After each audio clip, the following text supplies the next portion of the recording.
Ya, itu ya. Jadi perkumpulan petani pengelola air.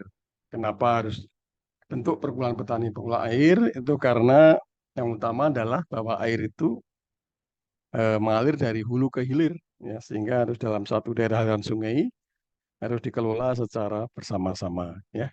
Itu yang utama. Ya, prinsip kerja dari perkumpulan petani pengelola air itu tentu gotong royong, ya. Tugas utamanya adalah mengelola air secara bersama-sama, meliputi ya yang sudah kita ajarkan semua, ya. Mulai dari pertemuan pertama itu pengembangan sumber daya air sampai yang sekarang ini, ya, yang pengembangan sumber daya air itu hasilnya adalah air tersedia, ya. Ya, apa yang mau dikelola kalau tidak ada airnya, ya.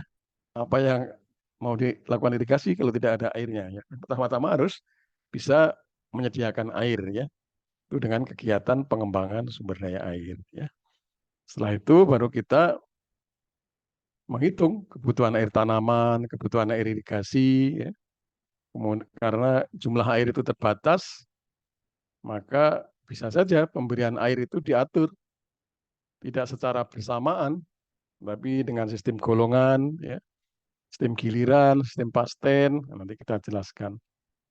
Sistem golongan itu adalah pemberian air di mana setiap hamparan mendapatkan awal memberi air yang berbeda 2 minggu, ya. Jadi awal irigasinya berbeda 2 minggu, 2 minggu.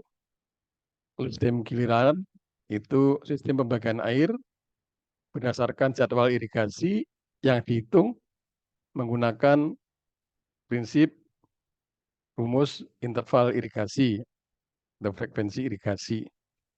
Dengan sistem pasten itu pembagian air di mana setiap hamparan tanaman ini mendapatkan jatah air sejumlah tertentu, ya, sejumlah tertentu sesuai dengan kebutuhan airnya, ya.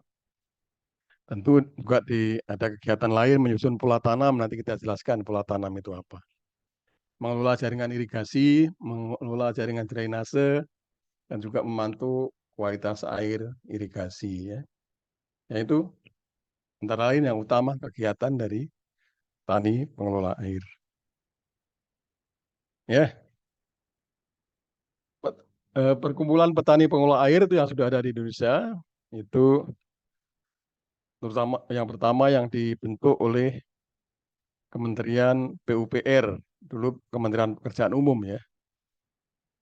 Karena kementerian ini yang membangun bendungan yang besar-besar, ya, sumber air, sehingga mereka kementerian ini membentuk atau menginisiasi pembentukan perkumpulan petani pemakai air, ya, yang disingkat P3A. Ya, yang diinisiasi oleh Kemen PUPR itu singkatannya petani pemakai air, ya. Karena hanya memakai saja, dia tidak mempunyai akses sepenuhnya ke sumber air, ya. Tapi kalau yang kita ajarkan di sini adalah lebih umum, petani pengelola air, perkumpulan petani pengelola air. Jadi pengelola air. Jadi kalau nanti petani ingin membuat sendiri secara swadaya sumber air, nah ini lebih cocok perkumpulan petani pengelola air. Jadi bukan hanya memakai saja, tapi mengelola mulai dari sumber airnya, semuanya, ya, itu menjadi tanggung jawab petani. Tapi kalau P3A-nya Kemen PUPR itu atas bimbingan dari pemerintah dan biaya dari pemerintah juga sebagian, ya, sebagian besar. Ya, itu Kemen PUP yang petani pemakai air itu terutama pembagian air secara golongan, ya. Biasanya bendungan-bendungan itu selalu digunakan terutama untuk irigasi padi sawah. Kemudian ada lagi yang secara apa itu lokal, apa itu secara lokal itu misalnya Subak itu di Bali, ya, itu bisa kalian lihat itu ini webnya, juga ulu-ulu di daerah lain dan masih banyak lagi, ya, di daerah-daerah lain dengan nama yang berbeda-beda. Ya, kita mulai dari perkumpulan petani pemakai air yang diinisiasi oleh Kemen PUPR, pemerintah. Ya. Asas, sifat, dan cirinya itu bisa kalian baca sendiri. Perkumpulan petani pemakai air merupakan kelembagaan pelayanan irigasi yang menjadi wadah petani pemakai air dalam suatu daerah pelayanan irigasi yang dibentuk oleh petani pemakai air sendiri secara demokratis, termasuk lembaga lokal pengelola irigasi. Ya. Jadi dibentuk oleh petani secara demokratis, ya, dengan pengawasan oleh pemerintah. Ya.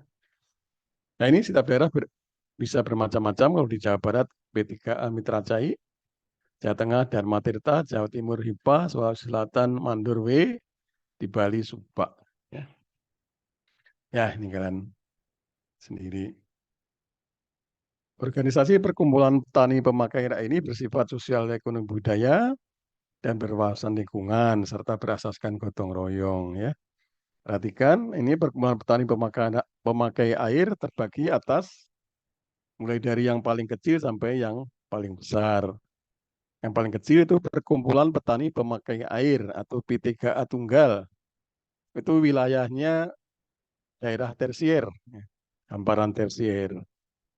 Kemudian P3A tunggal bergabung menjadi gabungan perkumpulan petani pemakai air GP3A. Perhatikan wilayahnya adalah daerah sekunder, saluran sekunder, satu saluran sekunder. Ya.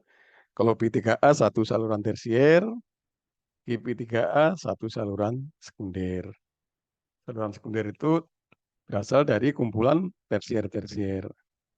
Kemudian sekunder, saluran sekunder, gabung menjadi satu, menjadi induk perkumpulan petani pemakai air, EP3, IP3A. Ya. Nah, ini perhatikan perbedaannya ya, wilayah wilayah kerjanya. Kalau P3A tunggal itu tersier, IP3A sekunder, IP3A primer. Ya. Ya, pembentukan P3A, GP3A, dan IP3A, pembentukan P3A, P3A dibentuk dari, dan seterusnya, bisa kalian baca itu peta tersier. Ya. Bentar, saya ke belakang.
Ya, jadi P3A itu wilayahnya ada peta tersier. Ya. Kemudian P3A, P3A, P3A bergabung menjadi satu GP3A. Itu wilayahnya satu saluran sekunder. Ya. Saluran sekunder. Kemudian GP3A bergabung menjadi induk perkumpulan petani pemakai air. Ya. Blok primer. Ya. Saluran primer. Ya. Intinya itu ya. Ya, itu yang lainnya sistem pembentukan perkumpulan seperti biasanya. Ya. Ya. Nah, ini bisa kalian baca secara lengkap di buku ini ya. Kalian download saja. Jadi apa definisi dari semua itu tadi nanti ada di sini ya. Jelas. Baik, tadi salah satu kegiatan dari, sebentar, bentar.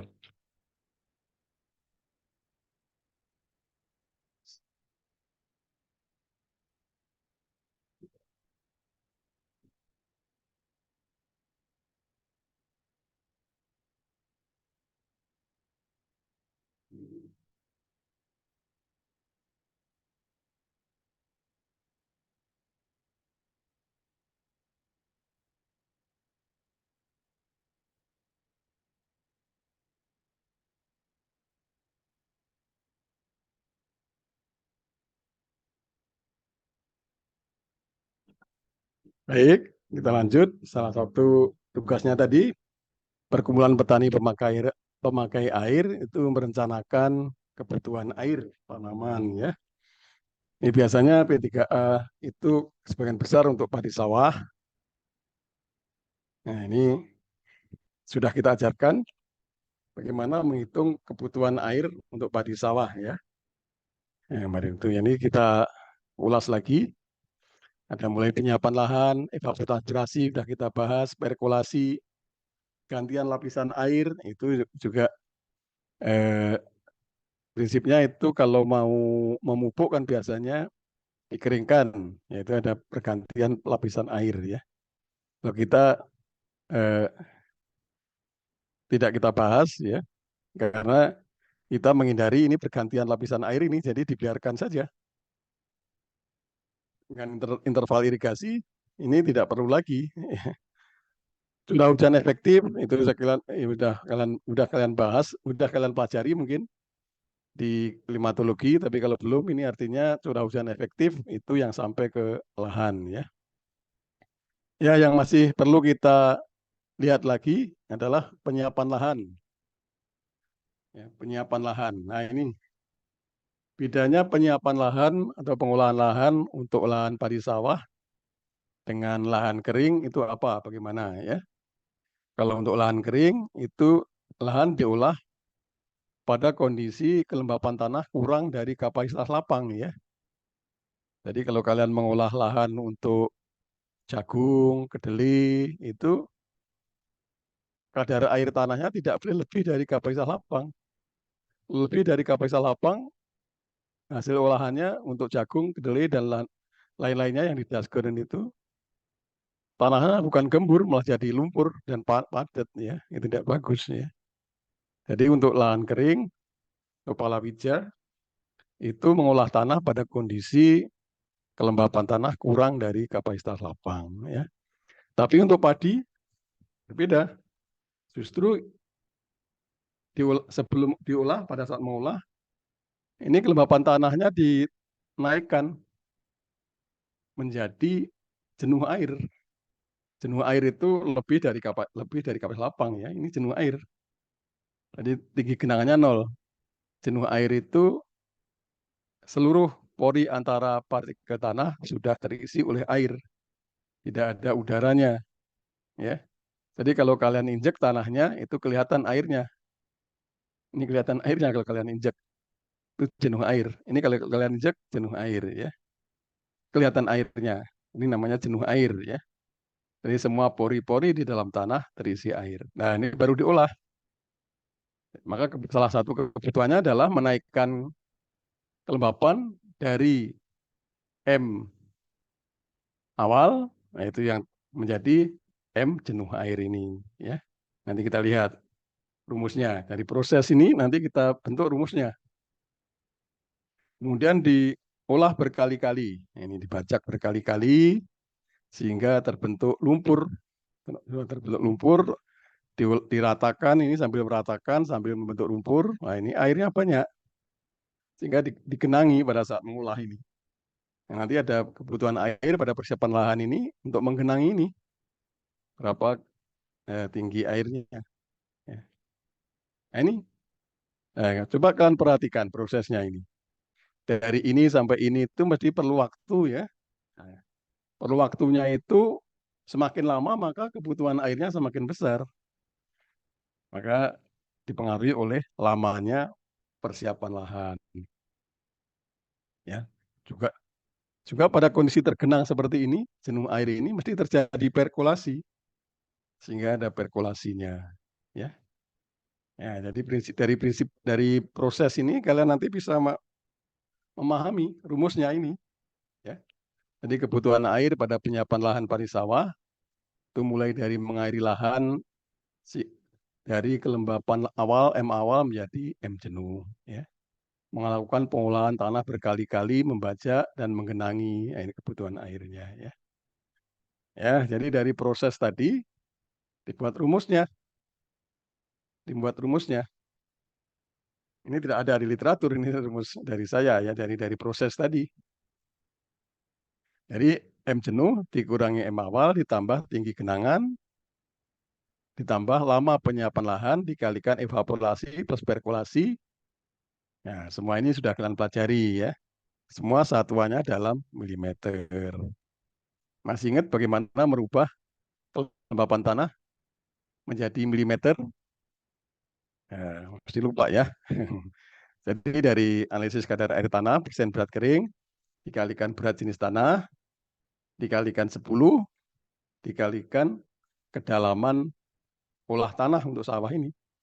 Kalau kedalaman lumpurnya ini 30 cm, ya dikalikan 30 cm atau 0,3 dari rumus kelembapan tanah tadi. Ya.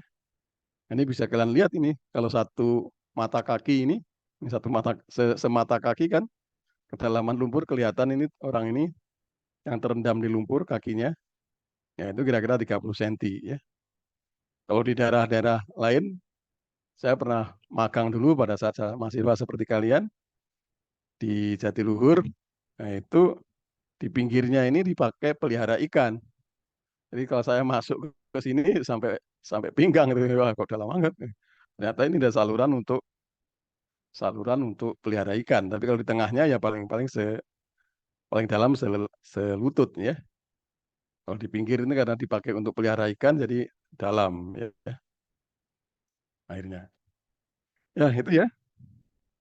Mudah-mudahan di antara kalian sudah ada yang biasa masuk ke sawah ya. Saya sudah paham ini. Kalau zaman dulu kan ini nggak pakai traktor ya, pakai kerbau digiring-giring. Sekarang juga masih ada. Ya, ini proses persiapan lahan padi sawah sehingga kita bisa mendapatkan rumusnya kebutuhan air untuk penyiapan lahan ini ya. Kebutuhan air irigasinya berapa? Ya, sama dengan prinsip kebutuhan air tanaman dan kebutuhan air irigasi. Ini kebutuhan air irigasi ini kebutuhan air diperlukan untuk kebutuhan air penyiapan lahan ini kecuali dari di samping curah hujan ya terutama ya. Nah itu yang harus dipertimbangkan curah hujan ya. Ya, jelas ya. Mudah-mudahan jelas. Ya, penyiapan lahan untuk tanaman padi, faktor-faktor yang penting menentukan besaran kebutuhan baik tadi sudah dijelaskan ya. Lama waktu yang diperlukan, jumlah air yang diperlukan penyiapan lahan tadi, ini sudah kita jelaskan secara detail ya. Mudah-mudahan ini bisa kalian mengaplikasikan rumus ini. Baik, jadi kebutuhan air untuk penyiapan lahan, nah ini secara kasar ya, Kemen PU itu secara kasar saja. Setiap daerah kan berbeda-beda ya ini ya. Nah, kalian bisa mengkritisasi setiap daerah-daerah perkolasinya bisa berbeda-beda. Lama penyiapan lahannya bisa berbeda-beda. Tekstur tanahnya bisa berbeda-beda ya. Tapi kan karena untuk supaya mudah saja Kemen PU itu mengancer-ancer kira-kira kebutuhannya adalah 200 mm air ya. Ditambah dengan pada saat mau menanam harus menambahkan air setinggi 5 cm dari kira-kira 250 mm ya. Nah, ini secara garis besar saja untuk petani dan juga teknisi. Kalau untuk kalian agronomi harus membahasnya lebih detail lagi, bahwa lebih detailnya lagi berapa, nah itu harus dianalisis, berapa berdasar perkolasi, berapa evaporasi, ya, berapa M jenuhnya, berapa M awalnya, ya, berapa tinggi genangannya, nah itu ya harus lebih detail. Ya, itu ya jangan lupa ya. Baik, kita lanjut. Tadi ada pembagian air secara golongan, secara pasten, secara giliran. Ya. Pembagian air secara golongan adalah suatu sistem pembagian air di mana setiap hamparan petak tersier, hamparan petak tersier ya, ini mendapatkan awal irigasinya berbeda 2 minggu ya. Dicatat ya, atau direkam ya, dan nanti dengarkan lagi. Tidak ada di tulisan situ. Tapi kalau kalian membaca bukunya, ada. Jadi setiap hamparan ini mendapatkan jadwal awal irigasinya berbeda 2 minggu, 2 minggu. Ya. Ini hamparan tersier ini. Jadi kalau dari bendungan, itu air disalurkan melalui saluran primer. Lalu bendungan itu 5 kabupaten, berarti saluran primer. Kemudian saluran primer itu bercabang lagi dari sekunder, sekunder 1 untuk kabupaten ini, sekunder 2 untuk kabupaten ini. Itu bagaimana? Itu ya. Kemudian saluran sekunder pecah lagi tersier. Tersier ini untuk desa ini, tersier ini desa ini, tersier ini desa ini. Ya. Sepanjang saluran tersier ini, air bisa dialirkan ke petakan-petakan sawah. Nah, petakan sawah di dalam satu saluran tersier ini disebut petak tersier. Ya, petak tersier. Dalam sistem pembagian air secara golongan, setiap petak tersier, ini ada petak tersier lagi, setiap petak tersier mendapatkan jadwal awal irigasi yang berbeda masing-masing 2 minggu. Ya. Nanti kita lihat contohnya. Kalau ada 5 golongan, golongan A, B, C, D, E, kan A dengan B beda 2 minggu, B dengan C beda 2 minggu, C dengan D beda 2 minggu, D dengan E beda 2 minggu. Baru dan seterusnya terus-menerus diirigasi ya.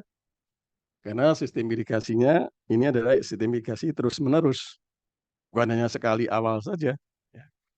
Kenapa harus sistem golongan? Nah, nanti kita lihat apa pertimbangannya sistem golongan. Kalau yang tidak jelas, tanya ya. Ya, ini keuntungan dan kerugian sistem golongan. Ya, kalian jangan menghafal tekstualnya ya. Jadi dari fakta yang ada, coba kalian mulai membayangkan di lapang itu kondisinya seperti apa gitu ya. Sudah mulai membayangkan atau memahami begitu. Jadi kalian tadi bayangkan misalnya satu bendungan itu ya mengairi 5 kabupaten. Faktanya bagaimana air di bendungan itu? Apakah langsung banyak? Apa mulai awalnya sedikit terus banyak? Ya tentu pada saat awal musim hujan tentu baru sedikit ya di bendungan itu. Kemudian pertengahan musim hujan, puncak musim hujan baru penuh bendungan ya. Jadi kalian bisa merasakan kalau baru awal musim hujan airnya baru sedikit, 5 kabupaten pengen semua diairi bersamaan. Tentu tidak bisa ya. Tentu tidak bisa. Hasilnya cuma berantem aja. Makanya diatur sistem golongan. Dalam 5 kabupaten itu dibagi saluran tersier, petakan tersier, mau jadi 5 golongan boleh, 10 golongan boleh ya. Ya, yang golongan yang pertama itu yang dapat air duluan. Begitu hujan sudah mulai banyak, bendung sudah mulai tambah air, 2 minggu kemudian golongan berikutnya. 2 minggu kemudian golongan berikutnya.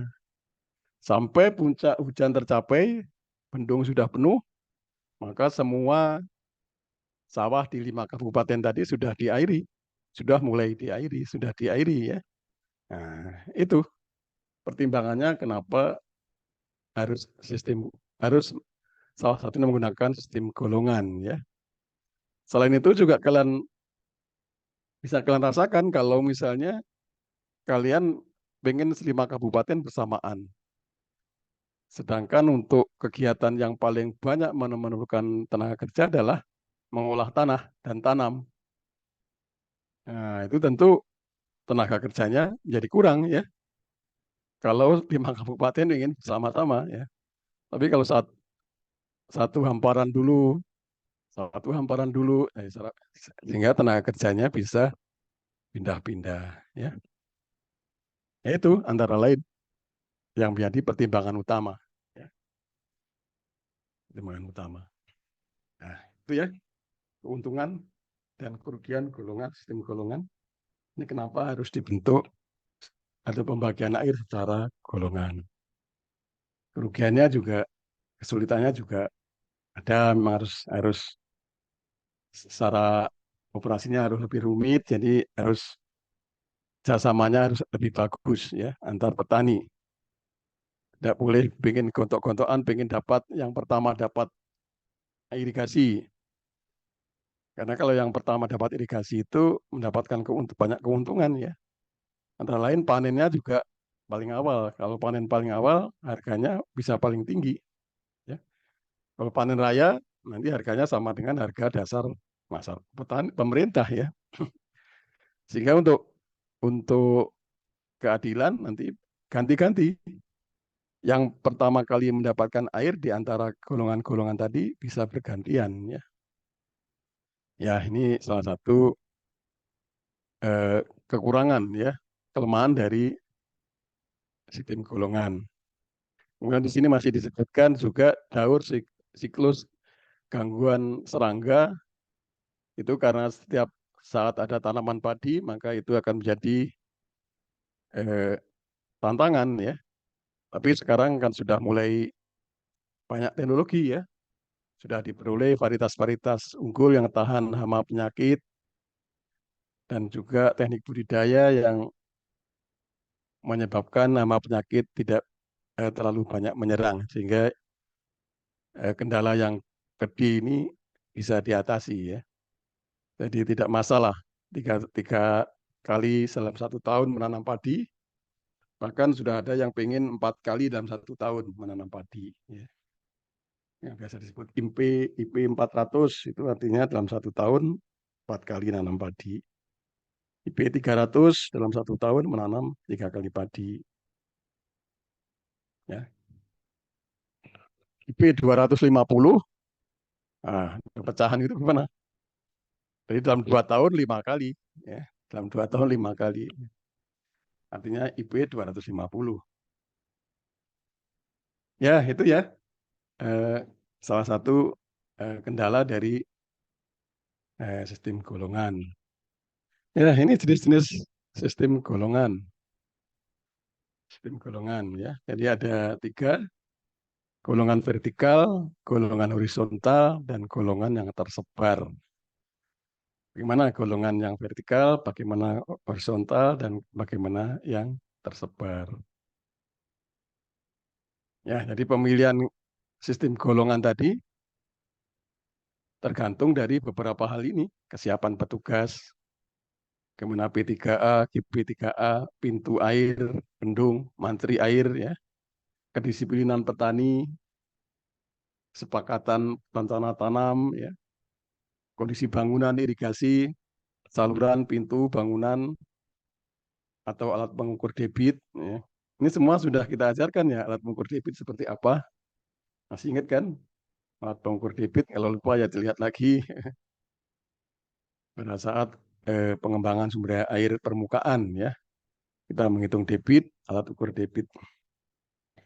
Ya, ini sudah kita ajari semua. Kita lihat lagi aja. Baik, ini kelebihan dan kekurangan masing-masing jenis golongan. Nah, ini yang vertikal sampai tersebar ini. Tingkat kemudahan melaksanakannya, kalau vertikal mudah, kalau tersebar sulit. Efisiensi pemakaian air, vertikal efisien, tersebar tidak efisien. Tingkat keadilan pembagian air, yang adil yang tersebar ini. Ya. Yang vertikal ini walaupun tidak adil ya ini petani kesepakat karena memang keterbatasan tadi ya bisa dilakukan. Ya, ini ini gambarannya. Ini golongan vertikal, golongan vertikal 4 golongan, golongan A, golongan B, golongan C, golongan D ya. Jadi kalau dari bendungan air lewat sini, yang pertama-tama dapat air adalah golongan A. Nah, golongan A ini. Jadi ini dibuat damnya ditutup, airnya dialirkan ke sini, masuk ke sini. Nah, ini misalnya sekarang dapat air yang sekarang golongan A. 2 minggu kemudian golongan B baru dapat air. Ya. Tapi ini terus golongan A dapat saat sekarang sampai 2 minggu yang akan datang dapat air terus, irigasinya terus menerus. Baru 2 minggu kemudian baru dibuka pintunya yang B ini dapat irigasi. Terus B irigasi terus. 2 minggu kemudian baru pintu yang C ini dibuka, masuk pintu C. Ini sepertinya salah ketik. Ini C-nya C semua ini sini. 2 minggu kemudian baru pada saat itu ini semua sudah terairi, artinya bendung sini sudah penuh. Ya, kalau masih bendungnya masih ketambahan air, maka ini akan dibuang, namanya spillway ya. Bendung itu ada untuk membuang air, karena kelebihan namanya spillway itu teman kerjaan teknik sipil, jadi kita tahu istilah aja untuk membuang airnya di bendungan. Ya ini ya, ini golongan vertikal ya, 4 golongan. Kemudian ada golongan tetap, golongan horizontal maaf. Ada 2 golongan yang tetap. Golongan horizontal, ini dari bendung, ini di saluran itu di dam, dibuat dam di sini. Yang pertama-tama adalah A, buka, kiri kanan dibuka, masuk ke A. 2 minggu kemudian baru masuk ke B. Ya, ini horizontal ya, horizontal. Ini sini kan sini horizontal. Ini ditutup, masuk ke kiri kanan, tapi ini B nggak boleh nakal ya. Ini bisa berantem kalau walaupun ini air diairi cut di sampingnya B, tapi belum jadwalnya tidak boleh ya, belokkan air di sini. Nah, ini salah satunya supaya tidak berantem gara-gara air ya.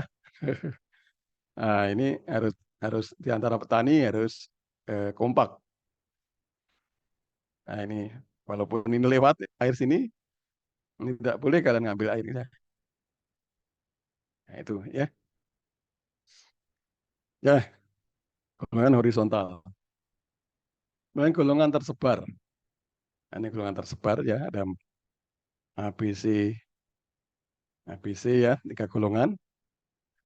Nah, ini dari sumber air, memang juga tersebar ya. Ini dibelokkan ke saluran ini. Pertama-tama dapat adalah A, ini A dapat. 2 minggu kemudian B, 2 minggu kemudian C baru dapat. Ya. Ini sistem golongan ya. Kalau keluar ujian harus paham ya, bedakan antara sistem golongan, sistem pasten, dan sistem giliran. Ya. Ini golongan setiap hamparan, itu awal irigasinya berbeda 2 minggu, 2 minggu. Ya, ini yang sistem rotasi untuk keadilan tadi, supaya yang mendapatkan air awal itu berganti-ganti. Ya. Ini misalnya awal irigasi itu Jatiluhur mulai dibuka 15 Oktober. Ini tahun pertama, tahun 85. Ini pada saat 85 sekitar ini saya pernah praktek lapang di Jatiluhur ya. Ya ini. Nah itu yang golongan 1, 2, 3, golongan 1 itu artinya yang dapat air awal, kemudian 2 minggu kemudian, nah ini 1 November, golongan 2 berikutnya, 2 minggu kemudian, golongan 3. Nah ini hamparan A tahun 85 itu dapat yang pertama. Tahun berikutnya yang pertama-tama dapat air, hamparan B. A-nya terakhir. Tahun berikutnya, hamparan C yang pertama. Kemudian baru A, B, dan seterusnya muter saja. Sehingga semua merasakan mendapatkan air yang pertama. Ya. Semua merasakan panen yang pertama kali. Ya. Jadi semua pernah merasakan harga padi yang paling tinggi. Ya. Nah ini. Tapi ada kebijakan yang mengharuskan satu hamparan itu selalu yang pertama ya. Itu biasanya ada permasalahan misalnya salinitas ya, sehingga airnya harus ada terus ya. Itu kebijakan bersama ya. yang harus pertama-tama mendapatkan air. Tahu sekarang sepertinya itu pabrik benih ya, produsen benih itu airnya harus terjaga ya. Nah, itu boleh dengan pertimbangan bersama mendapatkan air yang selalu yang paling awal. Ya, ya itu ya sistem rotasi golongan. Nah, ini selain dari bendungan juga bisa dari sungai ya. Sungai kan sungai biasa ya. Dari laut ada sungai ya. Nah, itu juga bisa di sistem golongan. Pada saat debitnya masih kecil, yang pertama dibuat dam yang pertama. Kalau debitnya sungai sudah mulai naik, dialirkan juga bablas ke ujung B. Sudah naik lagi debitnya, baru ditambah C. 2 minggu kemudian sudah naik lagi golongan B ya. Nah, itu puncak debit sungainya sudah tercapai, semua sudah diirigasi, semua sudah mendapatkan jadwal irigasi ya. Itu kalau sistem sungai ya. Jelas ya? Ya, mudah-mudahan jelas. Ini kalian bisa lihat di ini sumber pustakanya ya, yang tahun 2017.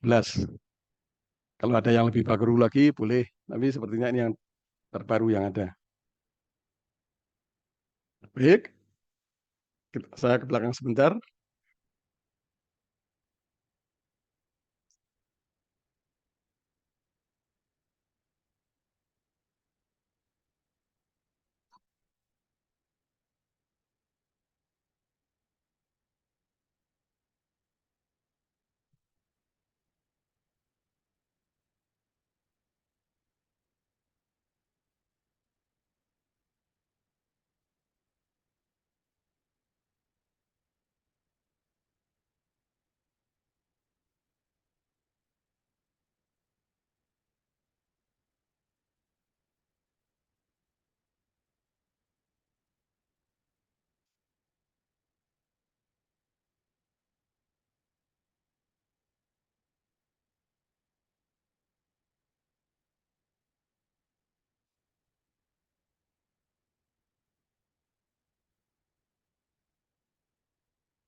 Kita lanjut, pembagian air sistem gilir. Kalau tadi pembagian air sistem golongan, pembagian air sistem gilir itu merupakan sistem hamparan pertanaman mendapatkan irigasi sesuai jadwal yang disepakati. Jadwal yang disepakatinya bagaimana? Jadwal yang disepakati itu merupakan berdasarkan rumus interval irigasi. Jadi bukan sekedar disepakati saja, ada rumusnya, ada rumusnya, menyepakatinya adalah berdasarkan interval irigasi atau frekuensi irigasi ya. Jadi sistem gilir ini jadwalnya ditentukan berdasarkan prinsip rumus interval irigasi atau frekuensi irigasi. Masih ingat? Oh, masih lupa. Kalau ingat masa kasih 100. D, D kali F kali kapas lapang permanen dibagi evapotranspirasi. Atau dibagi kebutuhan air tanaman untuk padi sawah. Itu interval irigasi. Sehingga nanti secara garis besar akan diperoleh interval irigasinya berapa hari gitu ya.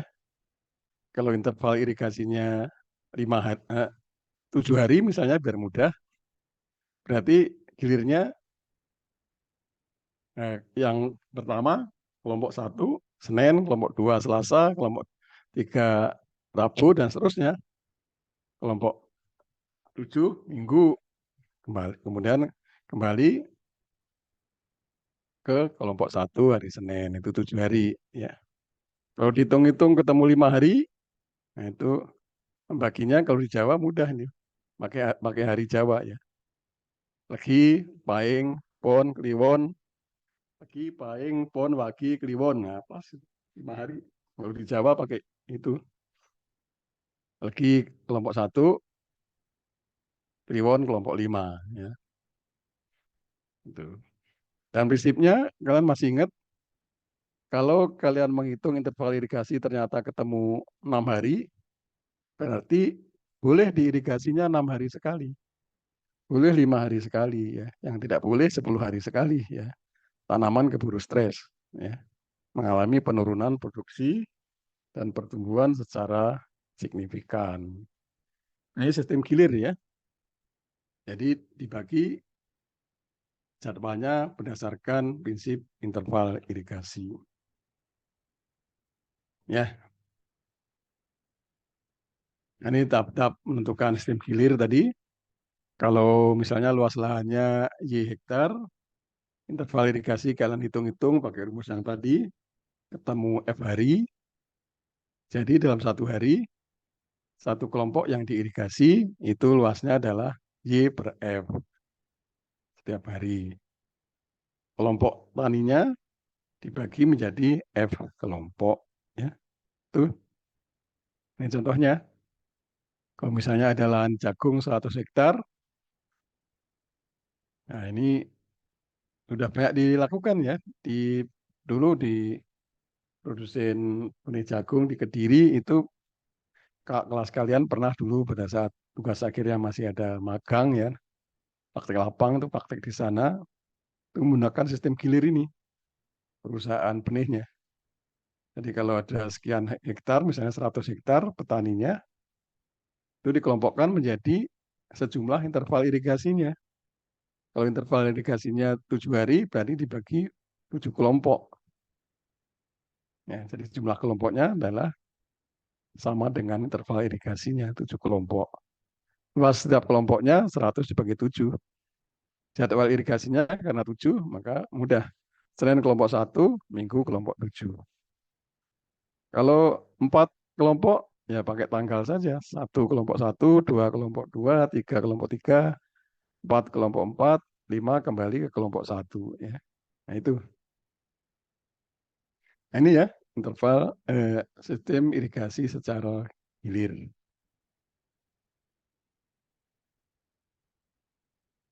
Dengan interval irigasi padi sawah, yang sudah saya sampaikan juga, rumus umumnya adalah air tersedia optimum dibagi kebutuhan air tanaman atau kebutuhan air irigasi. Ya. Kebutuhan air tanaman untuk padi sawah itu evapotranspirasi ditambah perkolasi. Ya. Air tersedia optimumnya kuantitas air sampai tinggi genangan tertentu, nah tadi dikurangi tinggi muka air kritis. Itu air tersedia optimumnya. Ya, untuk padi sawah kalau mau sistem gilir ya. Kalau tadi padi sawah dengan sistem golongan terus menerus ya. Nah ini contohnya penelitian untuk terkait dengan interval irigasi padi sawah yang gunanya untuk menentukan sistem pemberian air secara gilir padi sawah. Nah, ini ya Nah, ini mulai dari setiap hari sampai 12 hari itu produksinya tidak berbeda. Sehingga di sini artinya kita bisa membuat interval irigasi itu bisa 12 hari, bisa 8 hari, bisa 10 hari, bisa 7 hari ya. Nah, itu ya kesepakatannya ya. Nah, ternyata sampai 12 hari itu tidak menurunkan produksi itu, tinggi airnya setelah diukur itu kira-kira 2 cm di bawah permukaan tanah ya. Ini kalian bisa mengukur tinggi air di bawah permukaan tanah dengan alat yang sederhana ini ya.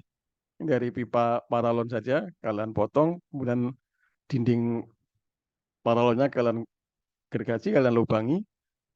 Nah, nanti kalau ini pasang di dalam tanah, airnya akan kelihatan itu ya.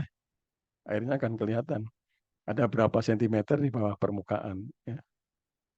Ini nama kerennya, nama alat ini Piezometric Surface Meter. Ya. Piezometric Surface Meter. Itu kalau kalian ke perkebunan kelapa sawit di daerah pasang surut, yang tinggi muka airnya harus diatur, itu ada alat seperti ini untuk mengetahui tinggi muka airnya. Kalau di kelapa sawit ini tidak boleh turun sampai di bawah 30 cm-an, 40 cm ya. Begitu dia turun sudah mendekati 30 cm, 40 cm, maka pintu air, pintu drainasenya ditutup ya, supaya airnya naik ya. Tapi kalau ini naik sampai mendekati di atas 30, mendekati permukaan terutama, apalagi mendekati permukaan, maka pintu air drainase harus dibuka. Ya.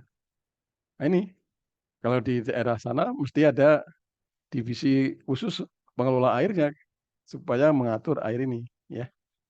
Nah, ini coba kalian kalau nanti jalan-jalan ke perkebunan kelapa sawit di daerah pasang surut, di mana tinggi muka airnya itu bisa naik turun tergantung dari pasang surutnya air laut. Ya, nanti ya kalian kan udah belajar di eh, budaya jenuh air sama Pak Munib ya, Profesor Munib sudah diajarkan ada golongan A, golongan B, golongan C, lahan pasang surut. Nah, yang pada saat pasang airnya sampai ke permukaan tanah, nah itu golongan berapa, itu kalian lihat lagi ya. Nah, itu yang harus diatur pakai ini, drainasenya. Harus diukur pakai ini, begitu dia sudah mendekati permukaan, saluran drainasenya harus dibuka. Kalau sudah turun di bawah 30 cm untuk sawit ya, itu harus tutup drainasenya. Kalau kedelai beda lagi. Ya ini ya, eh, kalau kaitannya dengan padi sawah tadi, sampai titik kritisnya itu tinggi muka air berapa sentimeter di bawah permukaan. Ya, itu bisa kita lihat.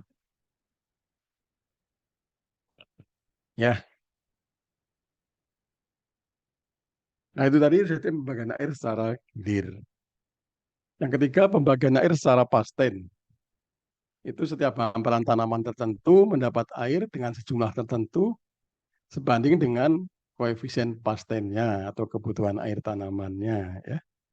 Jadi kalau ada kelompok petani, ada yang nanam padi sawah, ada yang nanam tebu, ada yang nanam jagung, ada yang nanam kedelai, maka pembagian air sistem pastennya bagaimana? Sesuai dengan kebutuhan air tanamannya. Pada padi sawah itu kebutuhan air tanamannya lebih paling banyak dibandingkan tanaman-tanaman yang lain tadi. Setelah padi sawah, yang kedua tebu lebih kecil, lebih kecil lagi palawija, ya. Nah, itu. Ini prinsip keadilan di dalam air itu tidak harus sama ya, sesuai dengan kebutuhan air tanamannya. Jangan yang nanam palawija minta air sejumlah kebutuhan padi sawah ya. Pakai apa? Jangan dijual nanti airnya. Tidak boleh ya. Ya, itu pembagian air secara pasten. Prinsipnya sederhana, ini perbandingan berharga ya. Kalau kalian belajar hitung-hitungan.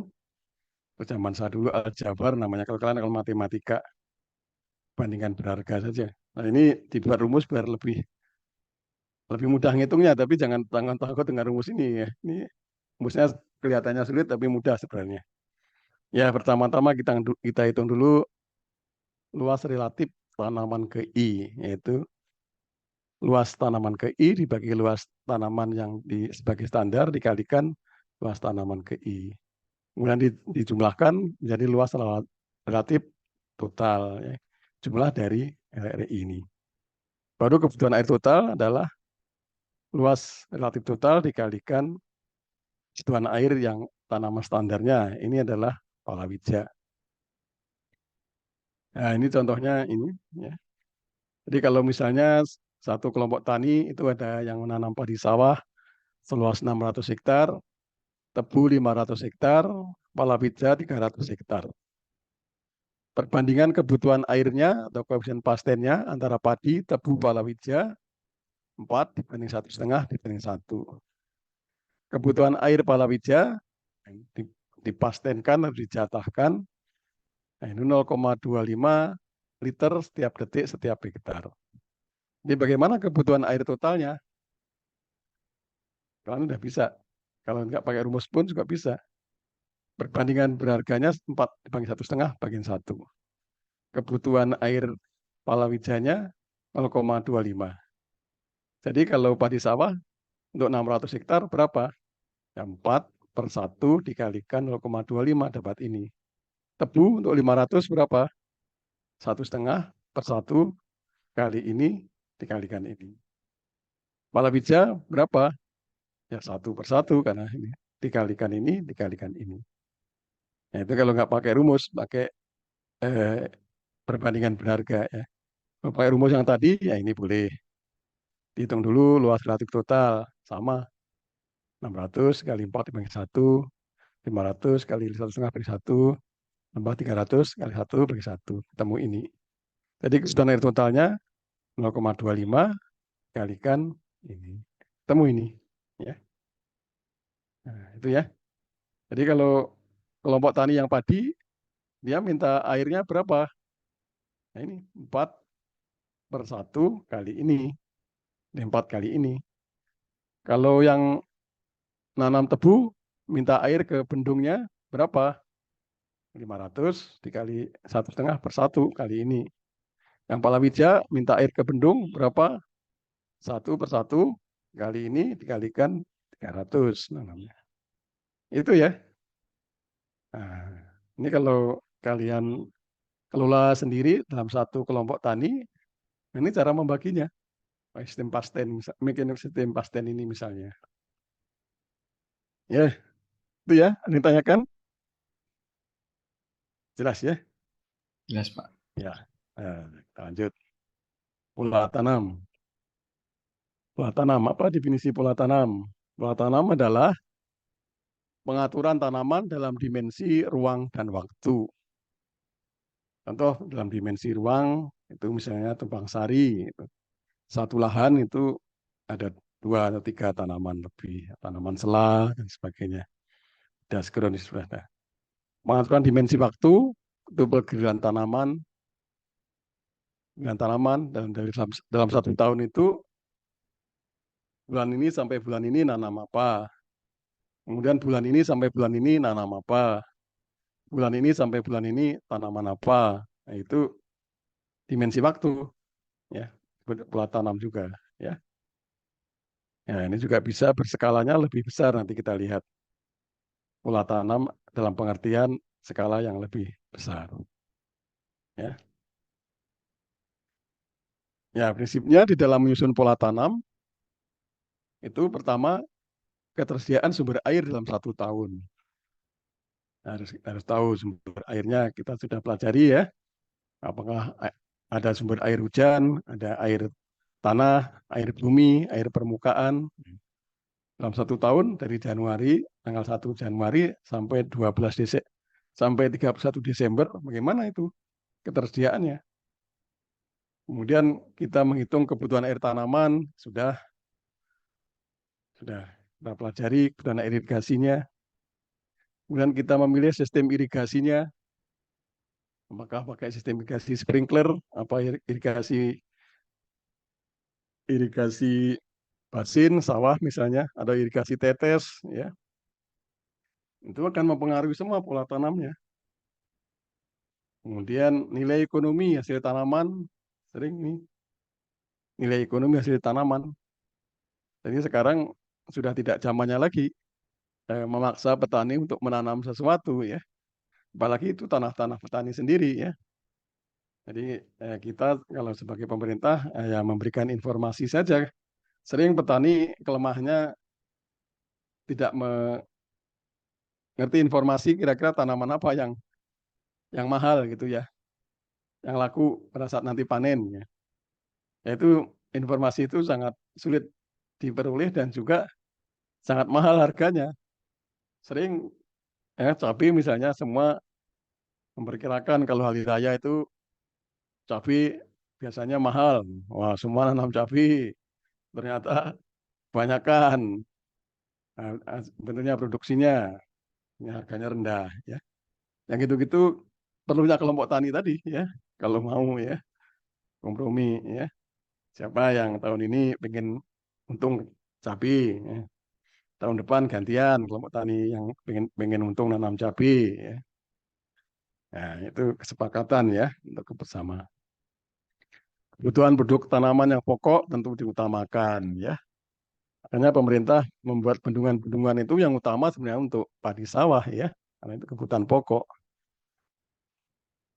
Kalau pengen nanam cabai di situ, kalau kebanyakan juga mau apa, kita mau makan cabai, ya. Makannya kan padi, ya. Yang utama padi sawah. Kesesuaian dengan kondisi iklim, ya, ini yang sering harus seperti diperhatikan karena terkait dengan hama dan penyakit. Jadi untuk tanaman-tanaman, kalau kalian mengenal tanaman di dashground kan ada tanaman-tanaman yang memang tidak tahan apabila eh, curah hujannya tinggi, banyak penyakit. Ya, itu harus diatur juga selain dengan pertimbangan kebutuhan air tadi, ya. Ada lagi tanaman-tanaman introduksi misalnya. Ada tanaman-tanaman yang kalau ditanam itu memerlukan hari yang panjang. Dari matahari terbit sampai tenggelam itu ada yang perlu 14 jam. Kalau di Indonesia itu kan nggak bisa lebih dari 12 jam. Khatulistiwa, ya, ya, daerah sekitar Khatulistiwa tidak mungkin lebih dari 12 jam. Tapi ada tanaman misalnya bawang gitu, ya, bawang putih, ya, yang dari Cina, dari Jepang itu perlu satu hari itu matahari terbit sampai tenggelam itu perlu lebih dari 12 jam. Kalau dibawa ke Indonesia bisa tumbuh tapi tidak bisa keluar umbi, ya. Yang itu sulit, ya. Kalau dipaksa pakai cahaya selain mahal juga kadang-kadang nggak mau tanamannya pakai cahaya buatan, ya. Nah itu, ya, ini ya. Jadi selain air, nah itu harus kita pertimbangkan tanaman-tanaman yang itu. Tapi kalau kita sudah bisa mengatasi itu semua, ya air saja pertimbangan. Tapi mahal, ya. Kalau kita mau menambah cahaya buatan tentu mahal. Dan kalau penyakit secara intensif juga mahal, ya. Jadi kondisi iklim terkait dengan ketahanan penyakit dan kebutuhan cahaya tadi, sensitivitas terhadap panjang hari itu perlu menjadi timbangan. Dan juga teknologi budaya yang digunakan, ya. Tadi salah satunya sistem irigasi tadi. Nah, mungkin kalau kita memakai irigasi curah atau irigasi sprinkler atau irigasi alur, airnya kurang, kita tidak bisa nanam. Jadi kita bisa menyusun pola tanam. Tapi dengan kita merubah irigasinya irigasi tetes, airnya jadi cukup. Jadi bisa kita tanam. Jadi pola tanam bisa masuk. Nah, itu pentingnya pemilihan teknologi budidaya, ya. Nah, jadi banyak pertimbangan untuk menentukan pola tanam, ya. Nah, ini supaya fleksibel, saya tidak memperkenalkan program yang sudah aplikasi yang sudah ada banyak, ya, robot, dan sekarang sudah banyak lagi. Kalau kalian ikut webinar itu mesti banyak yang aplikasi-aplikasi untuk menentukan pola tanam ya. Tapi dengan kalian menggunakan Excel, ini semua bisa dicakup ya. Semua yang mau tambah lagi masih bisa ya. Tapi kalau dengan aplikasi itu tergantung kalau aplikasinya sudah dibuat ya tidak bisa dirubah lagi. Ya. Tapi kalau Excel, nah ini bisa ya. Ya, jadi pada kondisi apapun tidak ada program, kalian bisa menyusun program sendiri untuk menyusun pola tanam dengan pertimbangan ini tadi, semua pertimbangan ini ya. Nah ini contohnya salah satunya. Jadi sumber air dari 1 Januari sampai 31 Desember harus kalian kumpulkan mulai dari hujan, sungai, air bumi, kemudian data evapotranspirasi referen kalian kumpulkan. Ini semua sudah ada di BMKG evapotranspirasi referen dan juga bisa secara online dipesan harian juga ya. Untuk perencanaan itu memang diperlukan ya. Kalau untuk real time-nya ya yang seperti kita praktekkan, tidak boleh ngambil dari BMKG, kita amati sendiri di lahan. Tapi dalam tahap perencanaan, nah ini kita bisa pakai data dari BMKG. Setelah kita mengetahui ketersediaan air, ya, tadi semua pertimbangan tadi masuk, ya, mulai ketersediaan air, kebutuhan air, kemudian kecocokan tanaman. Ya.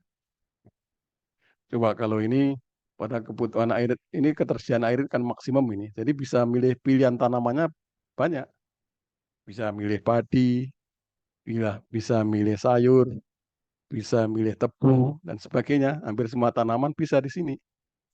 Hanya kita pertanyakan lagi adalah itu tadi sesuainya tanaman itu dengan kondisi iklim, kerentanannya terhadap hama penyakit, dan juga panjang jam siang untuk fisiologinya dan bermacam-macam. Ya. Begitu ketersediaan air sudah turun, ini sudah turun, hujannya sudah tidak ada. Nah, ini baru banyak harus kita pertimbangkan teknologi budidayanya. Ya. Nah, kalau misalnya pakai sprinkler sayur, ya, kebutuhan air irigasinya tentu lebih besar. Maka kalau pakai sprinkler dan nanam sayur mungkin tidak cukup airnya. Nah, kita coba pakai drip, kita hitung pakai drip, ya ternyata bisa. Jadi bisa nanam sayur di sini. Ya. Kemudian kedelai misalnya, kalau pakai sistem budidaya jenuh air jelas tentu tidak mungkin ya, karena airnya tidak ada. Ya, pakai sistemnya petani, pakai sistem irigasi alur, mungkin juga tidak cukup. Ya, pakai sprinkler, ya. Mungkin bisa. Ini banyak pertimbangannya, ya. Begitu sudah airnya sudah banyak lagi, boleh menanam padi lagi, ya, irigasi basin. Nah ini ya, jadi ini sebenarnya kalau contoh soalnya pakai hitung-hitungan bisa juga ya. Nanti kalian mungkin sudah mulai, kalian coba buat sendiri ya contohnya hitung-hitungannya ya. Kalau data-datanya ini bagaimana, kemudian tanaman apa yang kalian pilih, karena semua sudah diajarkan, jadi kalian bisa membuat semua ya. Data ini ada di BMKG, tanaman kalian cari literatur, berbagai tanaman, baru kalian pasang ini. Pada saat Januari, bulan ini kalian pengen nanam apa? Bulan ini kalian pengen nanam apa? Ya. Nah, tentu kalian kalau nanti berbisnis, tentu pertimbangan utamanya ini, ekonomi ini. Jadi kalau kalian dapat pesanan cabai setiap hari atau setiap minggu sekian kilo, nah, itu harus kalian mengatur pola tanam ini. Harus ketersediaannya kan nggak boleh terhenti kalau pesanan buah, apalagi buah yang mahal gitu ya. Ya buah tomat misalnya. Setiap minggu sekian, nah kalian harus ngatur ini pola tanamnya ya, dengan berbagai pertimbangan ini. Ya, ini jelas ya. Ya, mudah-mudahan jelas. Nanti kalau kalian udah praktek di lapang, insya Allah bisa ya. Ya, ditanyakan pola tanam, jelas ya. Baik, kita lihat pola tanam yang secara umum juga bisa berarti dari penyebaran tanaman ini ya. Jadi sebagai pertimbangan untuk menentukan pola tanam ini tadi, ini untuk daerah yang sering mengalami kekeringan, itu tentu dipilih tanaman-tanaman yang tahan terhadap kekeringan ya, atau dan juga kebutuhan airnya sedikit. Ada tanaman-tanaman juga yang bisa eh, mengambil air dari sisa-sisa kelembapan tanah ya sebelumnya. Nah, ini banyak teknologi ya dengan mikorrhiza yang bisa membantu menyerap air dan sebagainya. Kemudian untuk pertimbangan kebutuhan pangan, food crop for household food security ya, tadi ketahanan pangan. Jadi kalau untuk eh, kebutuhan pangan, apakah mau padi, apa jagung, apa ubi-ubian, ya. Tentu untuk kebutuhan pangan itu menjadi yang utama. Nah ini marketable value-nya ini nilai ekonomi kalau kita jual ini sering menjadi pertimbangan yang utama ya. Kemudian ada beberapa tanaman yang bisa menyuburkan tanah ya. Yang kita kenal dari kacang-kacangan yang legum itu bisa menyuburkan tanah sehingga di dalam pola tanam sering legum ini, kacang-kacangan ini sering dimasukkan ya. Jadi petani sudah biasa menyusun pola tanam itu misalnya padi, kemudian tanam kedelai, baru padi lagi ya. Supaya dengan adanya kedelai itu tanah bisa kembali subur ya. Ya, legum itu karena kalian tahu ya, legum kan banyak mengandung bintil akar bisa menyerap nitrogen dari udara sehingga bisa menambah unsur hara yang ada di dalam tanah. Selain itu sifat-sifat fisik tanah yang lain juga akan bagus apabila dari tanaman-tanam tadi terutama legum itu dibuat kompos dan dikembalikan lagi ke tanah ya. Sehingga bisa memperbaiki improving soil aggregation, struktur, permeability, fertility, infiltrasi, ya, semua akan Anda pelajari ya. Baik, ini penyebaran tanaman di seluruh dunia, ini juga bagian dari pola tanam ya, cropping pattern. Cropping pattern. Ini kalian perhatikan warnanya beda-beda, ini menunjukkan ini maaf ini tidak terlalu jelas nama tanamannya. Silahkan kalian cari, searching sendiri. Ini tanamannya bermacam-macam, penyebarannya ada di mana-mana, ada di mana saja, yang hitam ini ada di mana, di sini bahkan bisa di sini, sini, sini, sini.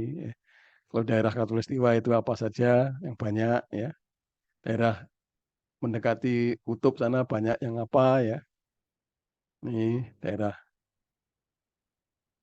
nah ini daerah sini Jepang, Cina banyak yang apa, Amerika di sini banyak yang apa dan sebagainya ya.